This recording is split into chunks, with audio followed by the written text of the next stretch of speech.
안녕하세요. 보상가배상TV의 백민영 손해사정사입니다. 오늘은 교통사고가 발생했을 경우 피해자가 생각하는 손해와 이 손해배상을 해줘야 하는 가해자 측 보험사가 생각하는 손해 정도가 얼마나 차이가 많이 나는지를 이해하기 쉽게 실제 사례로 설명드리겠습니다. 한 회사를 다니던 남성분께서 업무차 방문을 할 때가 있어서요. 사장님이 운전을 하고 이분은 직원으로 따라가야 되니까 그 옆에 조수석에 탔습니다.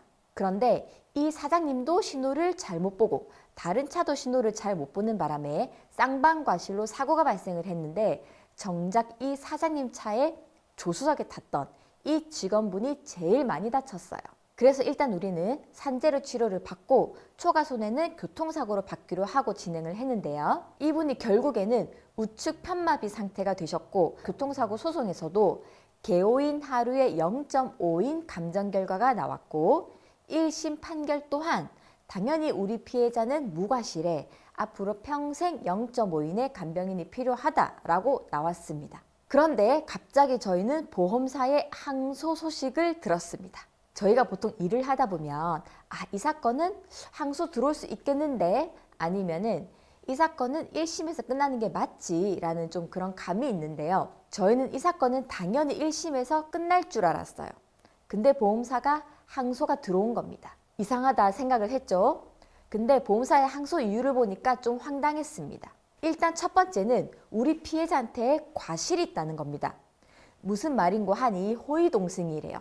일단 호의동승을 설명을 드리면 교통사고가 발생했을 때 해당 사고 차량에 탑승을 했는데 그 운행으로 인해서 이익을 누리는 게 있다면 과실상계하는 것처럼 배상액을 깎는 겁니다. 경우에 따라서 10%, 20%, 30% 이런 경우가 많은데요. 자기도 원래 이 업무에 가야 되는데 본인이 운전을 한 게 아니라 사장님으로부터 편의와 이익을 제공받았으니까 그 이익의 정도, 즉 쉽게 설명드리면 공짜로 얻어 탔으니까 그 이익의 정도를 깎아야 된다는 겁니다. 어떻게 생각하십니까? 저희는 이걸 보고요. 아무리 이렇게 생각해보고 저렇게 생각해봐도 도저히 이해가 안 되는 상황이었습니다.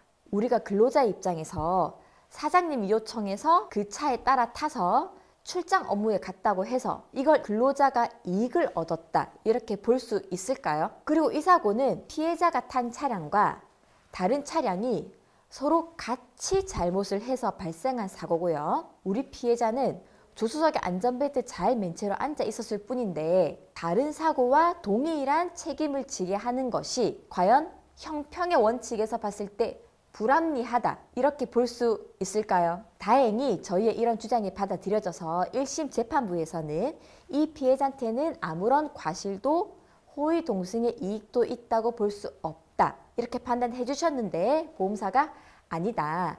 피해자한테도 과실이 있다 라고 하면서 항소를 한 겁니다. 자, 그리고 두 번째는요. 간병비 부분입니다. 이분은 뇌출혈로 우측에 편마비가 남은 분이고 앞으로 평생 0.5인의 간병인이 필요하다. 법원의 감정의사도 그렇게 판단했고 1심 재판부도 그렇게 판결해 주셨습니다. 그런데 보험사가 항소를 하면서 하는 말이 보통 간병비를 가해자가 대줘야 하는 다른 경우보다 이분의 상태가 더 좋다는 겁니다. 왜?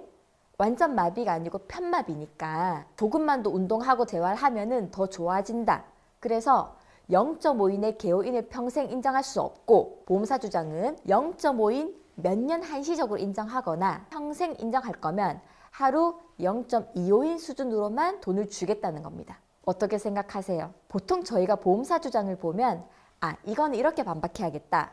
저거는 저렇게 반박해야겠다 라는 생각이 드는데요. 이 간병비 주장을 보고는 저는 솔직히 개인적으로 할 말을 잃었어요. 뭐라고 반박을 해야 될지 모르겠더라고요. 왜냐하면은 우리한테는 너무 당연한 거를 저쪽에서는 너무 당연하게 아니라고 하니까 좀 황당한 겁니다. 우리 피해자는요. 물론 사지마비 환자분보다는 어느 정도 움직일 수 있지만 침대에서 혼자 일어나지도 못해요. 혼자 걷지도 못하고요. 보행기에 의지해서 집안에서 한 3-4발자국 정도는 갈 수 있지만 딱 거기까지입니다. 옷도 못 입어요. 밥은 차려주면은 왼쪽 손으로는 먹을 수는 있습니다. 화장실은요. 부축해서 데려다 주면은 볼일을 보고 한 손으로 뒤처리는 할 수 있지만 다시 침대로 돌아오려면 부축 받아야 돼요. 사람이 기본적으로 먹고 자고 화장실 가고 이렇게만 하면 되는 겁니까? 아니잖아요. 산책도 나갈 수 있고요. 외출해서 바깥 햇빛도 쐬야 되고 이런 인간으로서의 기본적인 삶을 영위를 해야 되잖아요. 환자라고 해서 그냥 집에 누워만 있습니까? 그리고 만약 환자가 아예 못 움직여서 간병인이 이렇게 직접 도와주는 경우도 있겠지만 혼자 무슨 행동을 할 때 위험하니까 옆에서 감독이나 보호를 해줘야 하는 그런 경우도 있는데 그것 또한 다른 사람의 도움이 필요한 거잖아요. 근데 이걸 인정 못한다고 항소를 한 겁니다. 결론부터 말씀드리면 항소심, 즉 2심 판사님도 1심과 똑같은 판결을 해주셨고요. 보험사는 상고까지 해서 이 사건은 대법원까지 올라갔지만 대법원에서도 같은 판단 해주셨습니다. 이렇게 잘 끝나서 다행이지만요.